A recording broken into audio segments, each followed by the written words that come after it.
Yo me enteré que estaba embarazada en un momento que nosotros no lo estábamos buscando. Creo que eso incidió, si bien ya estaba en mi deseo, porque yo ya sabía que quería ser mamá, o sea, yo ya había dejado de tomar pastillas y qué sé yo, como que ya Lo estaba buscando, pero no lo habían asumido. No, que en realidad no. No me estaba criando, no estaba tomando pastillas. No, nos estábamos cuidando con otro método anticonceptivo. Un método súper bueno. Ese día no. No nací mamá al aire. Un podcast para madres de todos los tipos y personas que resuenen con la maternidad. Despertaste y soñaste coros. Donde vamos a hablar, a calzón quitado, sobre aquello de lo que no se habla tanto. Lo incómodo, lo incuestionable y también de lo otro, lo disfrutable. Antes que especialistas, en este podcast somos madres. Mujeres que intercambian, se acaloran, se emocionan y también la pifian. Ahora es de madrugada y Porque no nacimos madres. hay que caminar a casa contando lunas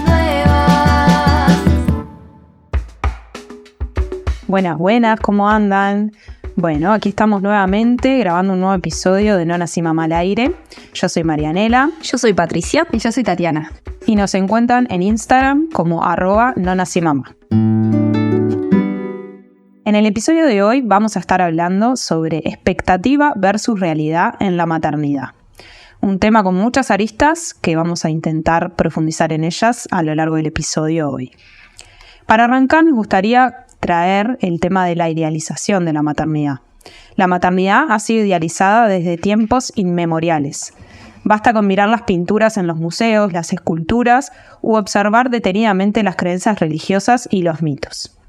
Pero un poco más acá en el tiempo también vamos a encontrar esto mismo ya en otro tipo de formas de comunicación, como pueden ser los medios masivos de comunicación, las redes sociales. Se sigue de alguna manera expandiendo esta mirada sobre la maternidad. Tati, contanos un poco cómo funciona esto de este concepto y esta visión de la maternidad en el tema de los medios. Bueno, antes que hablar específicamente del tema de la maternidad, en realidad está bueno pensar a los medios de comunicación viendo cuáles son los efectos en quienes los consumen en realidad.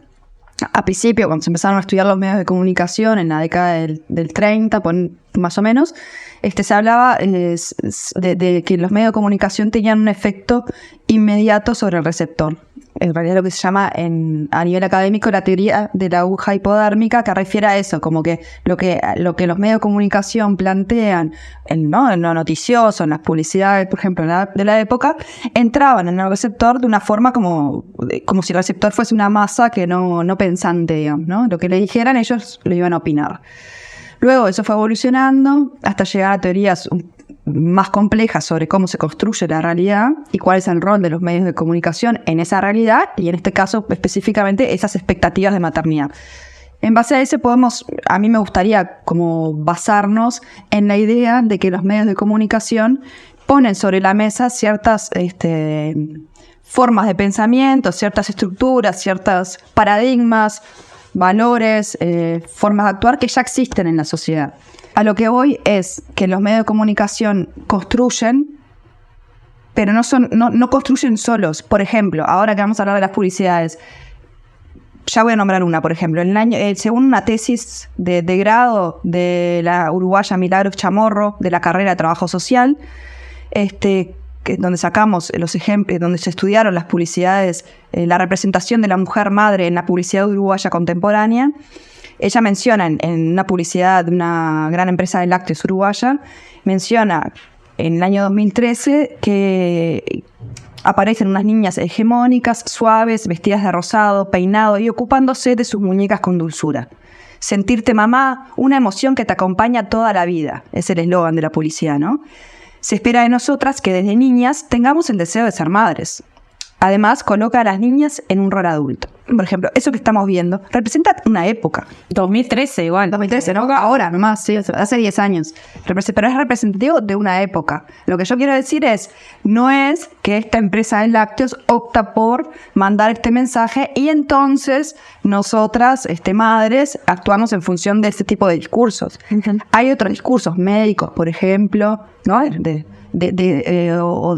Sí, que tienen que, o otros que tienen que ver con el consumo, o sea, que interactúan en eso. Y por eso yo digo, en realidad, estudiar las publicidades es interesante porque representan una época, representan una forma de pensar. Sin duda, y yo cuando me topé con este análisis de estas publicidades, de lo que más me llamó la atención fue que justamente en el 2013, hace solo 10 años, ya seguía imperando, digamos, esta forma de entender el deseo de la maternidad como algo que nos viene dado a las mujeres. Si me preguntabas antes de leer... Desde niñas. Si me preguntabas antes de leer esto, sí, por supuesto, que te hubiera contestado, sí, hubieron durante muchas décadas y mucho tiempo, estuvo muy asociado el deseo de ser madre a las niñas, pero no hubiera dicho que en el 2013. Hubiera creído que en el 2013 no se haría una publicidad de este estilo porque no estaría tan imperante esto, que ya en el 2013 habría otras formas de entender la maternidad como una elección, como algo que puede ser, como que puede no ser, y que por ende no tendría tanto impulso como para, por ejemplo, mostrarse en una publicidad. Pues sí, en realidad el mundo cambió muchísimo en 10 años. En fin, volviendo a nuestro tema, en el año 2017, por ejemplo, en este mismo estudio de Milagros Chamorro, hace mención a una publicidad también de esta empresa, donde la temática se compone a partir de un concurso en el que los hijos postean un saludo para su madre. Los seleccionados saldrán en la tele y cumplirán el sueño de sus madres a ver a sus hijos en la tele. Lo que podemos hablar de que en el fondo lo que se está mostrando, ¿no? Es como el mayor deseo de una madre es tener ver a su hijo en la tele, ¿no? Como el mayor orgullo de la madre tiene que ver con el hijo. Que tiene que ver con el hijo. No con ella. O sea, su deseo tiene que ver con el éxito de su hijo, por decirlo de alguna forma. Claro. Ya hay un pequeño cambio de foco. Igual sigue de alguna forma invisibilizando a la madre como sujeto deseante. Estas publicidades representan un poco, primero, esta idealización de la maternidad, en la primera que mencionamos, y cómo el foco estaba puesto en las niñas, ¿no? Como que tu deseo de ser madre, ¿no? Tu aspiración. Desde siempre, ¿no? También lo vemos en el consumo de los juguetes. Bueno, de los juguetes que todavía sigue existiendo con ese público objetivo, si bien podemos decir que hay pequeñas ventanas de cambios y avances, como lo vemos en la publicidad de 2019, que muestra un poco esos cambios. Que otra publicidad de la misma empresa, en el que el eslogan es: este Día de la Madre, simplemente feliz día. ¿No? De todas formas, Tati, creo que lo que también, más allá de los avances, todavía hay un debe grande en las publicidades de mostrar la otra cara, porque de todas formas hay un avance en el discurso, como en la forma, ¿no?, de transmitirlo, la parte que no está buena, la parte, ¿no?, que de repente no es tan linda de la maternidad, no es algo que se muestre. Digo, obviamente que no lo vas a elegir para un día de la madre, ¿no? Pero también como eso otro que no está en ninguna, no solo del Día de la Madre, como en ninguna otra publicidad, como que no aparece esto. Capaz que ahora un poco más por otros lados, pero no hay como desde los medios de comunicación una parte que tenga que ver con esto, ¿no? Como mostrar estas otras vetas de la maternidad. Bueno, de hecho en la publicidad del 2019, esta que estaba mencionando Tati, como que indirectamente se deja entrever algo de esto que vos traes, Pato, porque la imagen de la publicidad en realidad muestra una madre que va circulando por diferentes espacios públicos, como puede ser una plaza, entrar a un mercadito a comprar algo, etcétera, con su bebé a cuestas, y todos los comentarios, opiniones y recomendaciones que recibe de los diferentes adultos con los que se encuentra, ¿no? Por eso el eslogan es este Día de la Madre, simplemente feliz día, porque a lo que hace alusión es a la cantidad de de consejos no pedidos, de críticas, de miradas que reciben las madres hoy en día sobre cómo están haciendo su tarea de maternar. Y bueno, le hace un guiño a la madre en el sentido de sabemos que es difícil ser madre, sabemos que es difícil tolerar todo esto, por eso simplemente feliz día, ¿no? Creo que desde ahí capaz que sí introducen algo de esto del lado B, entre comillas, ¿no? Pero muy suavecito, ¿no?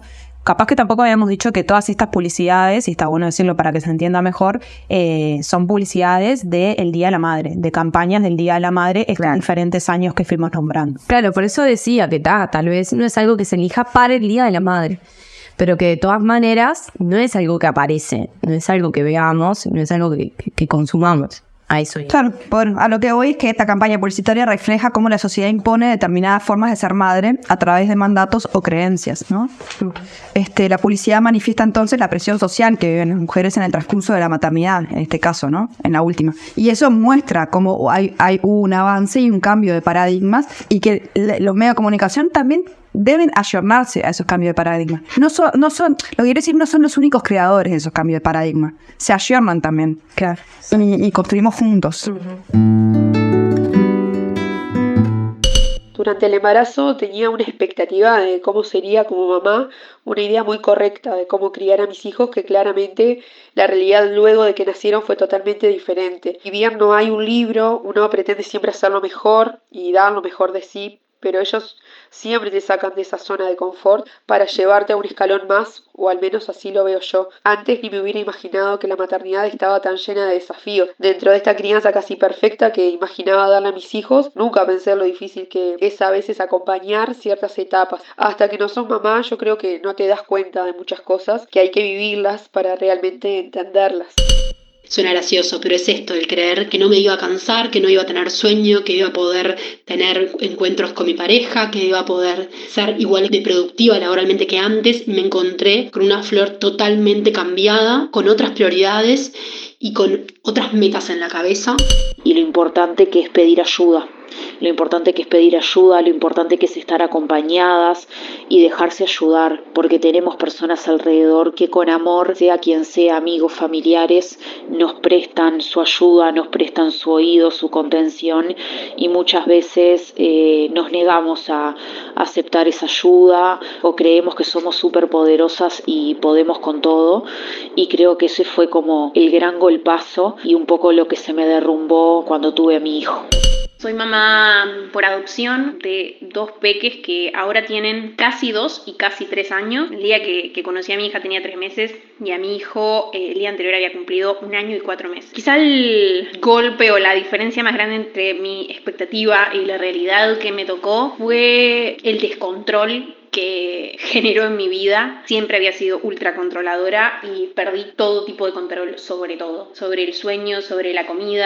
Creo que el punto de inflexión entre la expectativa y la realidad en la maternidad, el primer punto de inflexión por lo menos, fue desde el momento del parto, cuando uno proyecta un montón de cosas, o yo había proyectado un montón de cosas sobre ese momento que después se dieron de otros por distintos acontecimientos, y desde ese momento en adelante la maternidad me ha ido mostrando y enseñando que en muchas oportunidades no tenemos el control. Creo que una de las cosas que más uno aprende en la realidad es que es muy difícil no adaptarse y ir como reorganizándose en relación a los horarios, las actividades y todo de nuestros hijos con nuestra vida. Para seguir, a mí me gustaría hacer como un pequeño recuento histórico muy, muy burdo, digamos, pero como para también ver cómo llegamos a pensar la maternidad hoy, ¿no? Cómo estamos atravesadas con estas expectativas, con estas formas, dogmas, mandatos, etcétera, de dónde vienen, ¿no?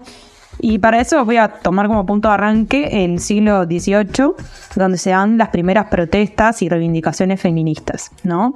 Ya para la Segunda Guerra Mundial, en casi todos los países se había conseguido el voto de la mujer. Y durante la Segunda Guerra Mundial, como muchas lo sabemos, las mujeres empezaron a ocupar puestos de trabajo que habían quedado libres porque los hombres estaban en el frente. Entonces ahí se dio también como un cambio bastante grande de poder experimentar otras cosas las mujeres, ¿no? Cuando digo otras cosas quiero decir salir del hogar y de las tareas que históricamente venían realizando. Sin embargo, cuando los hombres vuelven de la guerra, vuelven a retomar estos lugares. Entonces, bueno, ahí se da como otro periodo en el que hay también una vuelta al hogar por parte de las mujeres que muchas veces es resistido también. También en ese marco histórico, un punto clave es en el año 1970, en la década del 70, cuando aparece la píldora anticonceptiva, ¿no? Que esto claramente marca un antes y un después en cuanto a la maternidad como una elección. Hasta entonces la maternidad era como el destino al que toda mujer iba a llegar en algún momento, era un mandato y también era como medio... se suponía que todas las mujeres tenían el deseo de ser madres. Cuando aparece la píldora empieza a ponerse en cuestión esto del deseo, ¿no? Y la maternidad pasa a ser más una elección y no necesariamente un mandato. Y a nuestros oyentes también pensar en esto de que cuando en otros países hubo cambios gigantes y quizás hoy vemos cómo la mujer vive la maternidad de una forma muy distinta a la cual se sigue viviendo en Uruguay, también tiene que ver con eso, cómo los procesos históricos fueron distintos, ¿no? Sí. Acá todavía seguimos luchando por cosas que de repente, por decirte algo, en Holanda ya pasaron. Sí, lógico, siempre hay como un desfasaje, ¿no? En cuanto a la realidad sudamericana, me parece en general, y bueno, uruguaya, frente al mundo, ¿no? De hecho, no sé, vamos a España y ya vemos que eso ha cambiado muchísimo entre las mujeres, ¿no? El hecho de ser madre no es una cuestión tan natural como de alguna forma, no es una cuestión tan a lo que van a llegar las parejas, ¿no? Acá todavía se sigue siendo un tema, ¿no? Te juntás y como que no hay mucho cuestionamiento en general. Sí existen aquellos, pero bueno, si no tenés hijos, acá te siguen preguntando, ¿nunca quisiste tener hijos? ¿No? Es una cuestión que todavía sí, fuertemente. Pero esto de que de alguna manera hay como una competencia entre la vida independiente previa a la maternidad, ¿no? Y querer estirarla, ¿no? Como, no sé, recibirte, hacer el posgrado, hacer todos los viajes que querés, subir de puesto en tu trabajo, como muchos objetivos que tenemos. Esos son los millennials. No, yo no lo veo solo por los millennials, lo veo. Pero generacionalmente también nosotros somos millennials. Está vinculado a la generación millennial. Todas esas características que vos decís. Claro, dijiste millennial y no pensé en sociológicamente está ubicado en esa generación. ¿Pensaste en la generación de ahora? Sí, sí, ya son razón, es millennials. Pero es millennials como nosotros. Sí. Tenemos, ¿no? Como todo esto, y yo me encuentro con muchísimas mujeres en la clínica, y no solo en la clínica, de eso, ¿no? De que sienten que quieren hacer un montón de cosas que creo que se relaciona con esto de las diferentes conquistas del feminismo que estuvimos hablando recién, ¿no? Como que de alguna manera las mujeres de esta época conocemos esas libertades, esa autonomía, ese sentirse plenas de otra manera que no tiene que ser solamente con la maternidad, tener objetivos, alcanzarlos, sentir esa satisfacción, como eso, me parece que cada vez queremos estirar más la maternidad de alguna manera, quienes deseamos la maternidad, para poder tener más de eso otro. Y es una gran duda y un gran miedo para quienes se preguntan si embarcarse o no en esto de la maternidad. ¿Qué va a pasar con eso? ¿Qué va a pasar con estas libertades? Sí. Me da miedo no poder tener más todas estas cosas que tengo. Yo voy a contar algo muy personal, que es cuando me enteré que estaba embarazada de Emilia, y mi primer pensamiento, que no fue pensamiento, fue en voz alta, lo dije, se me terminó la vida. O sea, se me terminó la vida, porque sentía eso, que se me terminaba la libertad, que se me terminaba como esta forma, ¿no? De llevar mi vida a mis tiempos, con mis decisiones, sin tener que pensar en otro de repente. No es que no pensaba en nadie, pero como la sensación de que ya no iba a depender 100% de mí eso. Y bueno, me acuerdo que fue algo que me invadió por las primeras semanas, era algo que me invadió así fuertemente. Después se me fue yendo y fue conectando con otras cosas, pero eso. Y me acuerdo que yo lo decía, mi familia se reía cada vez que yo decía eso. Se me terminó la vida y lloraba. Y mi familia se reían porque como me acompañaban, y también como que sentí como mucha comprensión de eso, porque en esto que vos decís, de que es bien de nuestra generación, de querer tachar de la lista cosas como previo, ¿no? Y como eso, como que al final en realidad a veces es algo de nunca acabar, capaz. Y eso tiene que ver con la idealización, ¿no? De la maternidad, como tenerla cuando tenés todos los checks, ¿no? Cuando tenés porque hoy en día, claro, la mujer está mucho más contemplada en todos los ámbitos, entonces vos querés tener todos los checks para poder disfrutar de esa maternidad tan idealizada, ¿no? Quizás. ¿Cuál era tu expectativa ahí? Cuando vos estabas así, en esa situación, cuando vos te enteraste que estabas embarazada, ¿cuál era tu expectativa de maternidad? En ese momento estaba todo gris, o sea, tu pensamiento. Pasa que yo me enteré que estaba embarazada en un momento que nosotros no lo estábamos buscando. Creo que eso incidió, si bien ya estaba en mi deseo, porque yo ya sabía que quería ser mamá y que además tampoco en mi planificación no estaba tan alejado en el tiempo. O sea, yo ya había dejado de tomar pastillas y qué sé yo, como que ya había... O sea, lo estaban buscando pero lo habían asumido. No, en realidad no. En realidad no. O me estaba criando, no estaba tomando pastillas. No, nos estábamos cuidando con otro método anticonceptivo. Un método súper bueno. Sería no, porque si no, no estaría Emilia acá. No, claramente sería no. Pero a lo que voy era esto, como que... Es psicóloga, y mi expectativa con respecto a ese momento, porque a mí cuando me hiciste la pregunta me hizo pensar, por ejemplo, en mi expectativa con respecto al momento de enterarme que estaba embarazada, ¿no? Que capaz que pensé esto, ay, la felicidad, ay, no sé cuánto, la alegría, la emoción, el abrazo, qué sé yo, y no fue así. O sea, yo me hice el test, me dio positivo, eran 2 rayitas, yo lo vi negativo y lo tiré a la basura. Y al otro día lo fui a buscar al tacho de basura. O sea, que otro día les cuento en otro episodio de esa historia porque es muy graciosa. Pero a lo que voy es que la negación, ¿no? De ese momento, la negación, así como los mecanismos de negación. Pero sí, yo me esperaba otra cosa. Después, por ejemplo, de cómo esperaba sentirme, no sé si me lo cuestioné demasiado. Fue como me sentí en ese momento y lo transité. En esto de la expectativa, ¿no? Y de lo que nos esperamos y asociándolo a esta última publicidad que estuvimos conversando sobre esta mujer que se pasea en la feria y la gente quiere dar 1000 consejos de tips de crianza, eso. Hoy cuando hablamos de los medios de comunicación tenemos que hablar de las redes sociales y lo que vemos fuertemente en las redes sociales, y todavía tenemos un gran debe porque sigue siendo el público objetivo la mujer, y no podemos decir lo contrario, sobre pautas de crianza. Ah, sí, eso sí. Impresionante, de mujeres hacia mujeres. 100%. Hay algunos que otro varón que quiere dar tips de crianza y que supongo que tiene un público, que busca tener un público varón, pero la verdad que es poco. Y ahí también se construye y hace eco de estos nuevos mandatos, ¿no? De cómo hay que ejercer la maternidad y cómo hay que vivirla. Y eso también tiene que ver con la expectativa de cómo vivir la maternidad y cómo vivirla de forma plena, ¿no? Creo que hay dos ramas para mí que se dividirían. Uno es cómo tú, mujer, liberate, vivir la maternidad de forma liberada, ¿no? Salir con tus amigas, ser bella, mantener ese cuerpo perfecto, porque sigue existiendo, ¿no? Todo eso es. Y por otro lado, ser una madre comprensiva, presente, ¿no? Amorosa, dedicada, crianza positiva, todo eso. Que lo digo así, pero que está buenísimo en realidad, pero que no deja de ser una exigencia enorme hacia las mujeres que deciden ser madres, ¿no? Y ahí se mezcla con esto de la expectativa, que quizás haga que la expectativa sea demasiado alta o la vara sea demasiado alta y después, ¿no? Caes como...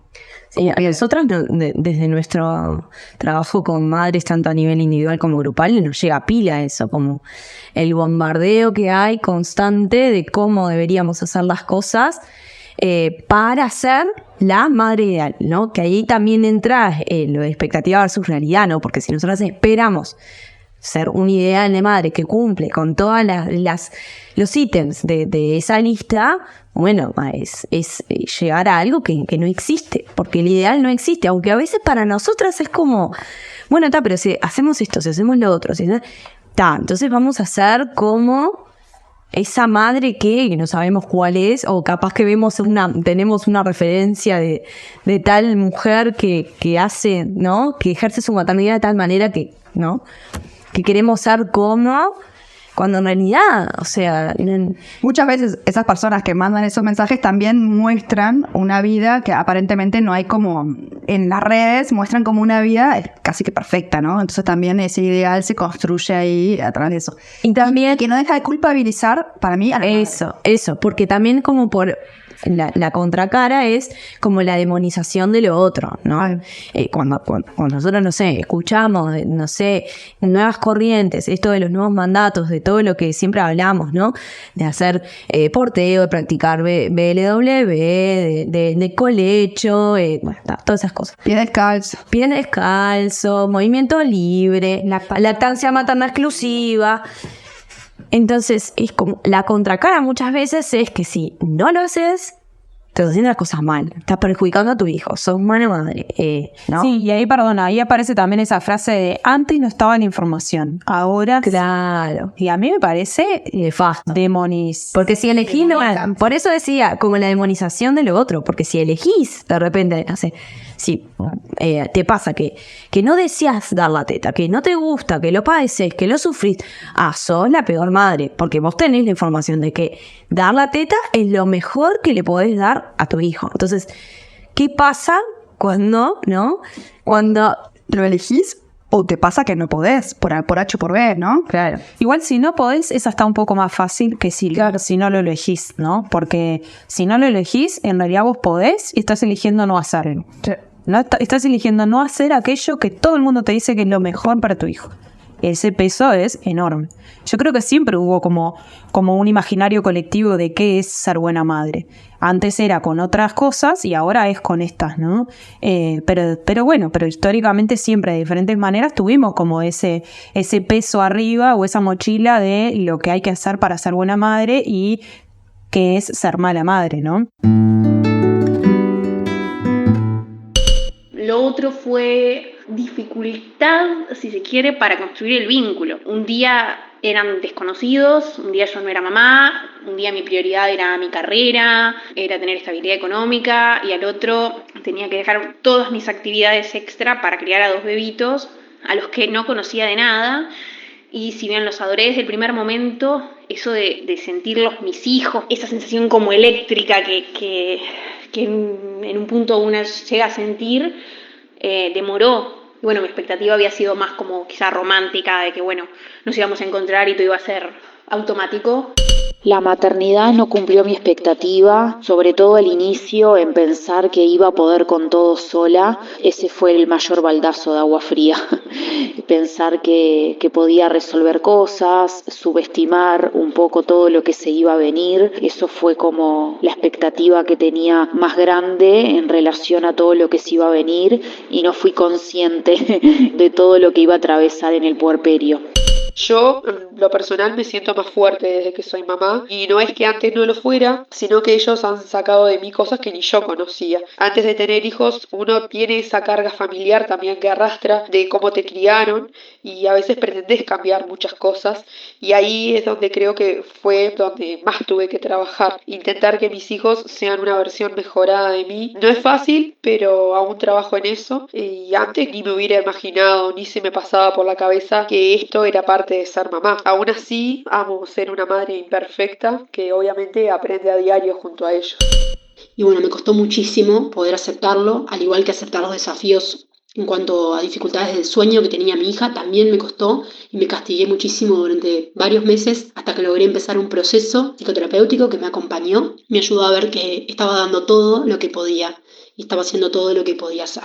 El primer punto de inflexión por lo pronto fue ahí en el momento del parto, por el parto en sí, pero también por esta idea que yo llevaba del amor a primera vista y del amor incondicional que pareciera que aparece en ese momento exacto en el que tu bebé sale de tu cuerpo. Y bueno, con mucho dolor cuento siempre que en realidad a mí no me pasó de esa manera, que me llevó unos cuantos días de adaptación, de reconocimiento en ese nuevo rol, de reconocer a ese bebé, de conocer a ese bebé. Y bueno, Creo que ese amor ha ido en crecimiento desde ese momento hasta ahora y creo que seguirá creciendo, pero bueno, fue bastante duro en el momento y de hecho sentí que tenía algo mal cuando no sentí eso en un primer momento, que era lo que todo el mundo te decía que te iba a pasar, ¿no? A veces uno como que tiene como muchos deseos de hacer determinadas cosas o organizarse de determinada manera, pero la realidad es que uno tiene o bebés o niños pequeños que necesitan de nuestra atención, de nuestro tiempo, y uno es como que por momentos siente que se tiene que dividir,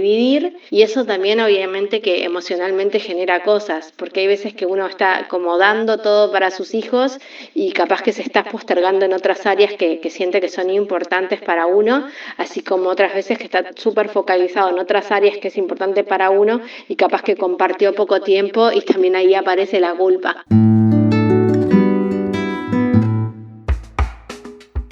Bueno, en cuanto a esto de la hiperexigencia, de la mala madre, de la buena madre, hay una psicoanalista y médica argentina que se llama Emilce Dio-Bleichmark, que habla como del complejo de la mala madre. Y lo que ella encuentra es una correlación entre madres que se sienten perseguidas por el fantasma de ser una mala madre y una baja función reflexiva. ¿Qué es esto de la baja función reflexiva? Es decir, que son madres que están atemorizadas de ser malas madres y que entonces pierden la capacidad de leer a sus hijos y sintonizar con ellos emocionalmente. Eso es la función reflexiva. Poder observarlos y poder, como desde la empiria, desde el ejercicio de estar ahí con ellos, como empezar a interpretarlos, ¿no? Que es lo que hacemos en general. Pero cuando estamos tan bombardeados de información, prima el leer el librito antes que mirar al gurí, ¿no? Entonces, cuando es tal el temor a fallar y tal el temor a ser mala madre, por lo menos lo que encuentra esta autora es que como que se inhibe esa capacidad de poder interpretar y leer a nuestros hijos porque prevalece lo otro. Y obviamente eso termina generando cosas que no están para nada buenas, ¿no? Y también en ese mismo sentido, hay algunos estudios que muestran, estudios sobre depresión posparto, que la fantasía de la madre presente está presente justamente en la gran mayoría, sino en todas las madres que desarrollan depresión posparto. Así que no es algo a tomar a la ligera, esto del ideal de maternidad o el miedo a ser mala madre, porque efectivamente tiene un montón de impactos sobre nosotras. Y bueno, ¿y qué expectativa tenías? Así, ¿alguna expectativa que después se te haya caído como un chumbazo? Mi expectativa, que ya la he contado algunas veces, pero acá en los episodios no, una expectativa que creo que como bastante grande y que cayó rápidamente al piso, era la de que la maternidad fuera como un espacio más en mi cronograma, no sé, como un ámbito más dentro de mi vida, así como tenía mi tiempo para la vida social, mi tiempo para la vida laboral, mi tiempo para la vida en familia, en pareja, bueno, iba a aparecer la maternidad, ¿no? Hasta que fui madre y me di cuenta de que no funcionaba así, que no lo podía poner en un casillero, sino que, sobre todo en los primeros tiempos, estaba toda tomada por la maternidad, ¿no?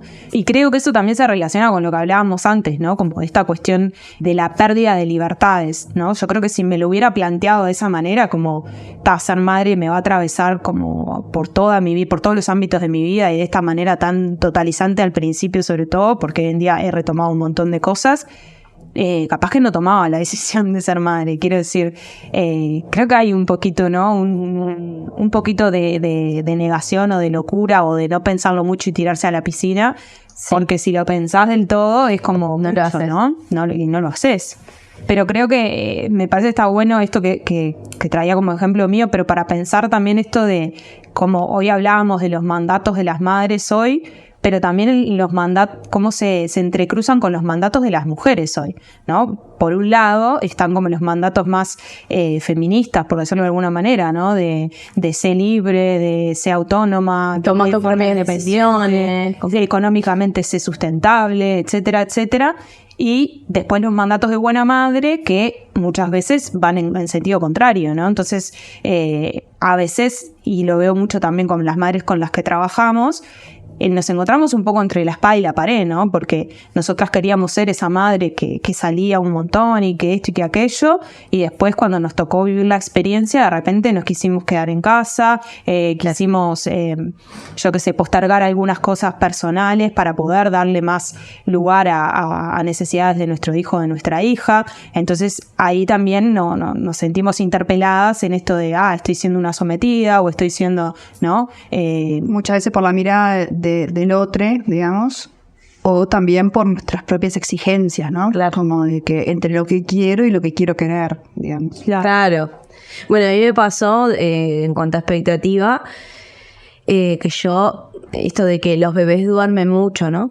Los bebés solo comen y duermen. Y que en algún punto, o sea, yo sabía que capaz que podía pasar que no, pero lo tenía como ahí.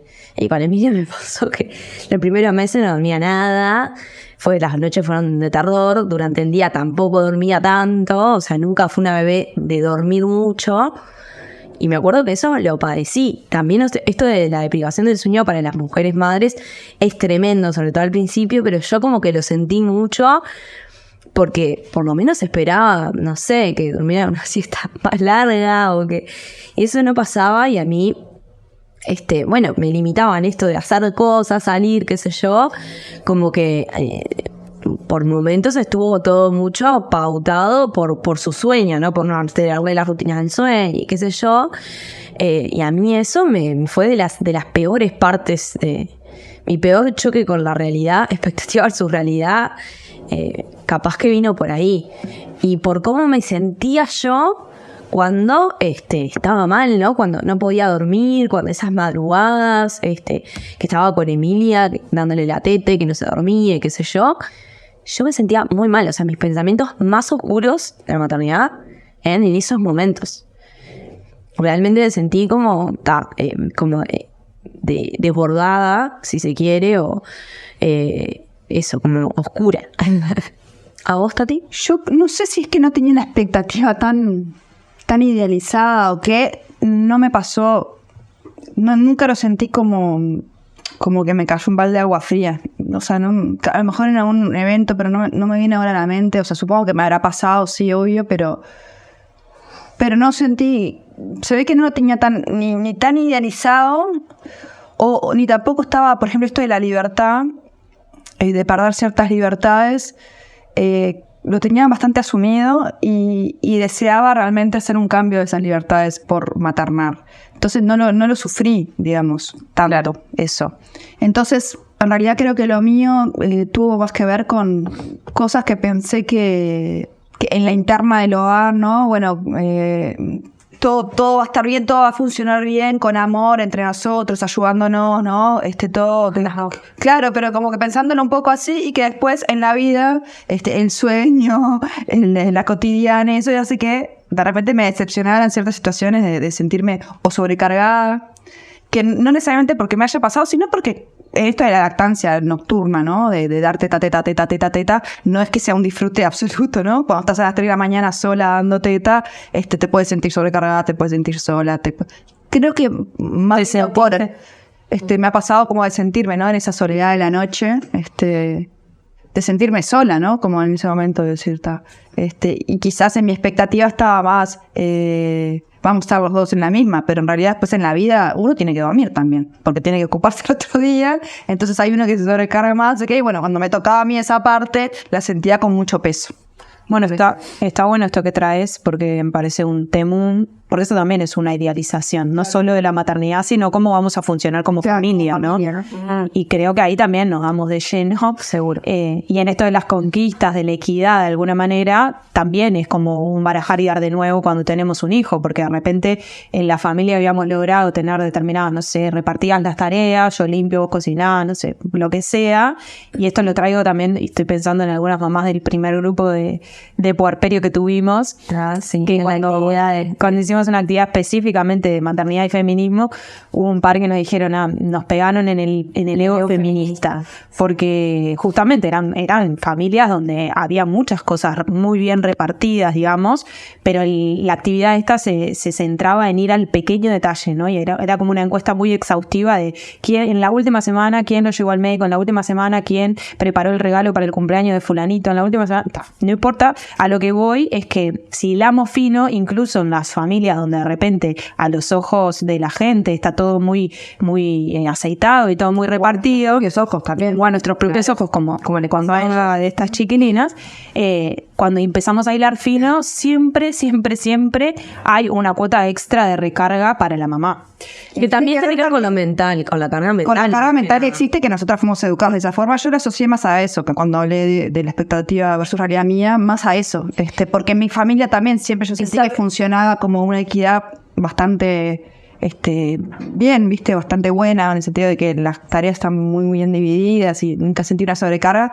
Pero después también tiene que ver con la carga mental nuestra, que de la aprendida y de la cual es muy difícil de zafar, una cuestión de género muy fuerte.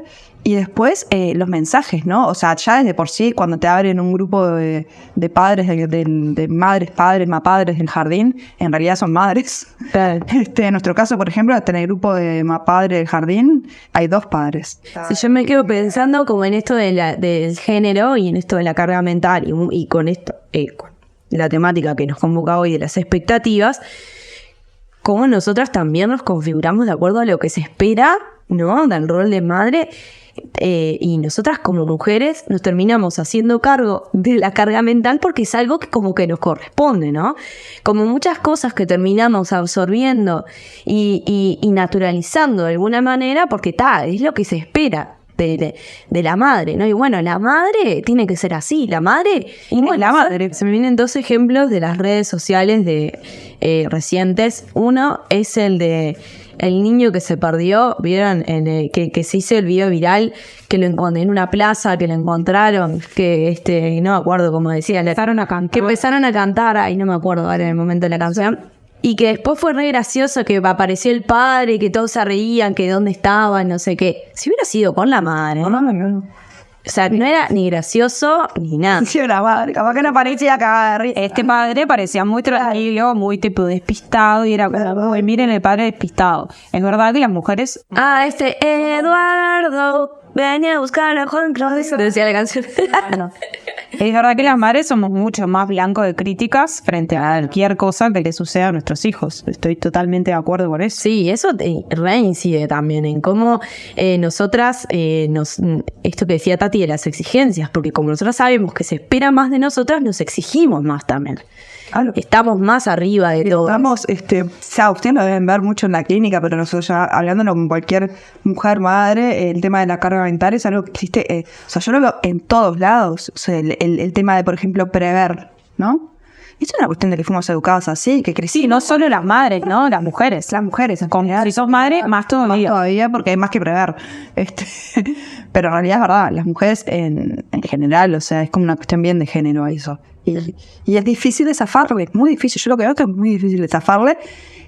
Sí, es verdad que uno puede construir algo distinto en el seno de su familia, pero es muy difícil de zafarle para la mujer y es muy difícil de inculcárselo al varón ya construido también. ¿No? Porque otro ejemplo es de la premiación que hicieron a nivel de redes sociales de un hincha que llevó a su bebé a la cancha y le estaba dando la mamadera y le enfocaron las cámaras y en la votación ganó un concurso de no sé qué y salió mucha gente a decir, si fuera la madre dándole la mema no era nada novedoso, ¿no? Era como, el padre que se gana el premio por llevar a su hijo a la cancha y darle la madera, y wow, qué padrazo, como esto que también siempre hablamos, ¿no? Como en esto de las exigencias a nivel social, como la mirada está puesta siempre sobre la madre y el padre se exige lo mínimo y por eso ante cada cosa que sobresale es wow.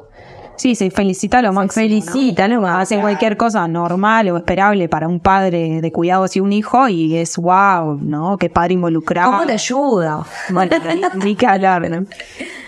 Y capaz que una cosita última ahí como para ir redondeando que me quedó en el tintero, Sí. porque empezamos hablando de la idealización de la maternidad, pero también paradójicamente se la denigra mucho a la maternidad, ¿no? Entonces es un poco sádica la cuestión a mi gusto, porque en esto de que se idealiza por un lado también para seducir a la madre de alguna manera, a la mujer, perdón, para que efectivamente elija ser madre, pero por otro lado después, por ejemplo, las madres que deciden dejar sus trabajos en relación de dependencia y de forma remunerada fuera de la casa para trabajar dentro de la casa cuidando a sus hijos, se las critica un montón, ¿no? Escuchamos frases como no hace nada todo el día, está todo el día en la casa, las maestras, que en su gran mayoría son mujeres, que ejercen, ¿no?, como estas tareas de cuidado, es una de las profesiones peor pagas, ¿no? Hay como un doble discurso en este sentido que termina siendo como muy enloquecedor también.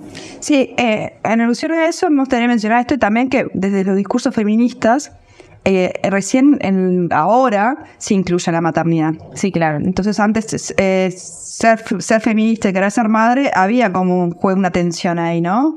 Porque ser madre también es reproducir las lógicas patriarcales en las que estamos inmersos. Pero en realidad, por suerte, ahora los discursos feministas empiezan a integrar el tema de la maternidad. Bueno, y así como cierre, me gustaría volver a citar a esta autora que les mencioné, Elizabeth Badinter, que ella lo que dice, entre las cosas que dice... Contemporánea, ¿no? Contemporánea, sí. Que se creía de alguna manera que el hecho de poder elegir ser madre iba a tener un impacto positivo en la forma en que íbamos a vivir la maternidad. Pero resulta que no, que finalmente, por más que sea elegida, la maternidad no garantiza una mejor forma de vivirla, y entre las respuestas a por qué no garantiza o por qué no se evidencian esas mejoras, entre comillas, tiene que ver con que no sabemos en lo que nos estamos metiendo, básicamente. Existen las madres arrepentidas, ¿no? También, sí, claro.